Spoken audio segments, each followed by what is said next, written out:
अभी आपके साथ अहम खबर शेयर करेंगे। चेयरमैन तहरीक इंसाफ इमरान खान की लाहौर हाई कोर्ट में सहाफ़ियों से गुफ्तगू। कहा कि ये सब एनआरओ के लिए इंतखाबात से भागना चाहते हैं। इदारों के गलत कामों पर तनकीद न होने से मुआशरा तबाही की तरफ जाता है। हमारे लोगों को खौफजदा करने के लिए उनको लापता किया जा रहा है। इमरान खान ने कहा कि घरों पर हमले कराए जा रहे हैं और उन्होंने ये भी कहा कि लाकानूनियत से ही मुल्क बनाना रिपब्लिक बनता है। Chairman Tehreek Insaf Imran Khan Lahore high court पहुंचे और उन्होंने सहाफ़ियों से गुफ्तगू करते हुए कहा कि ये सब एनआरओ के लिए इंतखाबात से भागना चाहते हैं। इदारों के गलत कामों पर तनकीद न मुआशरा तबाही की तरफ जाता है। उनका ये कहना था कि हमारे लोगों को खौफजदा करने के लिए उनको लापता किया जा रहा है।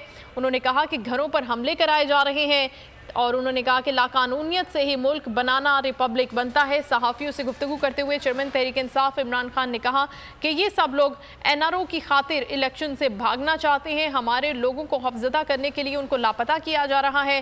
सहाफ़ियों से गुफ्तगू करते हुए चेयरमैन तहरीक इंसाफ इमरान खान की जानिब से ये कहा गया कि इदारों के गलत कामों पर तनकीद न होने से ही मुआशरा तबाही की तरफ जाता है और मुल्क बनाना रिपब्लिक बनता है।